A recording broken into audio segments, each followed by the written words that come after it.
Hey everyone, and welcome. Today we're diving into something called person-centered therapy. It's an idea that completely flipped the script on what therapy could be, all by asking one really simple but really powerful question. So, let's just jump right in with the big question that this whole approach is built on. Think about this for a second. When it comes to healing, is it really about being fixed, or is it more about being deeply, truly understood? This one question, well, it changes everything, and it's the core of what we're going to explore. You know, for ages, medicine kind of looked at us like we were just machines. Something's wrong, okay, let's just focus on the biology and fix the broken part. But as we've learned, especially in health psychology, that's just not the whole picture. We're so much more complex than that. And that's where this idea, the biopsychosocial model, comes in. It's a much bigger, more complete way of looking at health.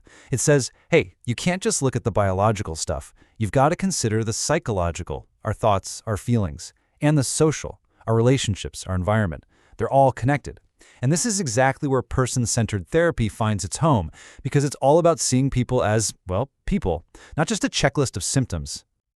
All right, so with that bigger picture in mind, let's get to the heart of it. This whole person-centered idea didn't just appear out of nowhere. It all started with one guy who had a pretty radical thought. And that guy was Carl Rogers. Way back in 1951, he put this idea out there that just blew the doors off traditional therapy. He said, look, people aren't broken cars that need a mechanic. He believed we all have this incredible natural drive inside of us to heal and grow. The real secret, he said, isn't some fancy technique the therapist uses on you. Nope, it's all about the environment they create for you. And that, right there, is the core of person-centered therapy, or PCT. It's non-directive, which is a fancy way of saying you're in the driver's seat, not the therapist. Their job isn't to tell you what to do or give you advice. It's to be a guide, a supportive presence, helping you find your own way to becoming your best self, what Rogers called self-actualization. So the big question is, what does this right environment even look like? How do you create it? Well, Rogers said it's not about memorizing a bunch of complicated techniques. It really boils down to three essential things the therapist has to bring to the table. Just three. And what's so wild is how simple and at the same time how incredibly powerful these three things are. First up is congruence. That just means the therapist is real, they're genuine, no professional mask, no acting. Second, unconditional positive regard. Well, that's a big one. It means total acceptance, no judgment. And third, empathy. Not just sympathy, but a real deep dive into understanding what it's like to be you. I love the gardener analogy for this. You can't make a seed grow, right? All you can do is create the perfect conditions. Good soil, sun, water, and then the seed does the rest, all on its own. Okay, let's zoom in on that second one for a second, because, wow, it's probably the most radical and, honestly, the most difficult part of this whole thing. Unconditional positive regard, or UPR for short. This means the therapist is committed to accepting you fully, no matter what you say or what you've done. It's about seeing the inherent worth in you as a person, even if you don't agree with your choices. But as you can imagine, this leads to a pretty thorny question. And here's where we hit the really tough part. A critic named Jeffrey Masson posed this incredibly challenging question. He asked, how on earth could a therapist offer unconditional positive regard to someone who has done something truly horrific? His exact example was a child-murdering rapist. It's a shocking question for sure, but it gets right to the heart of the matter. Are there limits? Can acceptance really be unconditional? And this is the absolutely crucial answer.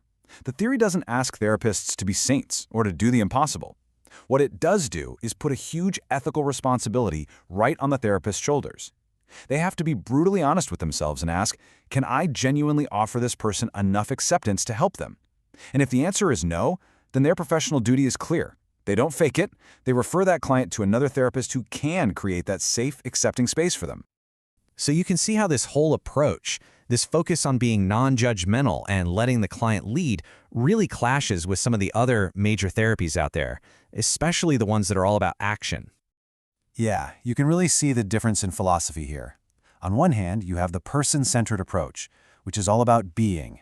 It's about sitting with the client, exploring their world, their feelings, with no agenda. And on the other hand, you have these very structured approaches like CBT, cognitive behavioral therapy, which are all about doing. They're about setting goals, learning new skills, and actively changing behaviors. It's a totally different mindset, really. But you might be thinking, okay, that sounds nice, but does this being stuff actually work for real-world health problems? And the answer is a resounding yes. Let's take someone with diabetes. A doing approach might just be, here's your diet plan, follow it. But the person-centered therapist would ask different questions. What does food mean in your family? What are your cultural traditions? What kind of changes actually feel right and authentic to you? By doing that, they're empowering the person to find their own solutions, which means the changes are much more likely to stick. Okay, but it's really important to remember that this idea isn't stuck in a time capsule from 1951. Like any great idea, it's grown and evolved over the years to help with the kinds of complex issues people face today. Because, look, the classic, purely hands-off style is amazing for many people.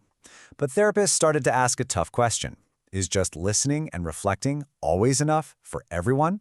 Sometimes people need a little more help getting unstuck. And that question sparked some really cool new therapies that build on Rogers' foundation but add a little more flexibility. One of the big ones is emotion-focused therapy, or EFT. It's what's called process directive. Now, what does that mean? The therapist still isn't going to tell you what to think or feel, but they will actively guide you through the process of working with your emotions. They might use a powerful technique like empty chair work, for example, to help you really dig into complex feelings and figure them out from the inside. Then there's focusing-oriented therapy, or FOT, which kind of finds a middle ground. This one is all about guiding you to listen to your body. You know that bodily felt sense of an issue, that knot in your stomach, or that tightness in your chest when you think about something stressful? FOT says that's not just random, that's your body holding real wisdom. And learning to tune into that is the key to moving forward. But here's the thing you absolutely have to take away from this. No matter which flavor we're talking about, classic PCT, EFT, FOT, the engine driving all of them is exactly the same. It always comes back to those three core conditions we started with: real empathy, genuine congruence, and that radical idea of unconditional positive regard. That foundation, it's the whole shebang. It's non-negotiable.